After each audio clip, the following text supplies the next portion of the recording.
ఈ ఏడాది 48,785 drunk and drive కేసులు బుక్ చేశామన్నారు అడిషనల్ కమిషనర్ విశ్వప్రసాద్. 3,000 మంది ఒక రోజు నుంచి 15 రోజులు జైలు శిక్ష పడిందన్నారు. మిగతా వారికి కోర్టు 9 కోట్ల ఫైన్ వేసిందని చెప్పారు. డ్రంక్ అండ్ డ్రైవ్ లో దొరికిన వ్యక్తులు వారి ఫ్యామిలీ మెంబర్స్ తో బేగంపేట్ ట్రాఫిక్ ట్రైనింగ్ సెంటర్ లో విశ్వప్రసాద్ సమావేశమయ్యారు. వీరందరికీ కౌన్సిలింగ్ ఇచ్చారు. 2,600 మంది రిపీట్ డ్రంక్ అండ్ డ్రైవ్ లో పట్టుబడినట్లు చెప్పారు.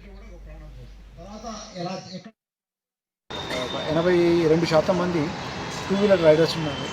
తర్వాత ఆటో డ్రైవర్స్ ఒక 4.5% ఉన్నారు.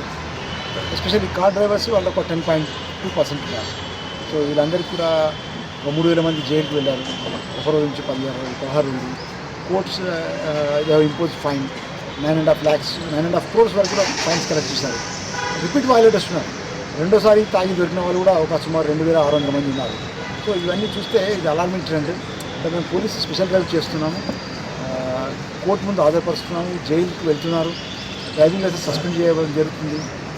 తర్వాత కల్పబుల్ హోమ్సైడ్ లాంటి కేసెస్ కూడా బుక్ చేస్తున్నారు. But the trend has to change. మార్పు కనబడట్లేదు. సో అవగాహన ఒకటే దీనికి సొల్యూషన్లా కనబడుతుంది. అవగాహనతో పాటు ఎన్ఫోర్స్మెంట్ ఎలాగో నడుస్తుంది. బట్ అవగాహన రాహిత్యం వలన ఇలా చేస్తున్నారు అనిపిస్తుంది. Because most of the are from lower economic strata. 82% plus వాళ్ళు టూ వీలర్ రైడర్స్ ఉన్నారు. వాళ్ళని చూస్తే మనకు తెలిసిపోతుంది వాళ్ళకి. సో వాళ్ళకి మనం అవగాహన పెంపొందించి వాళ్ళకి కన్సిక్వెన్స్ ఏంటో చెప్తే డెఫినెట్గా వాళ్ళు మానుకుంటారని నాకు అనిపిస్తుంది. సో వాళ్ళకి అవగాహన పెంపొందించడంలో భాగంగానే కొంత ఇన్కన్వీనియన్స్ ఉంటుంది వాళ్ళకి.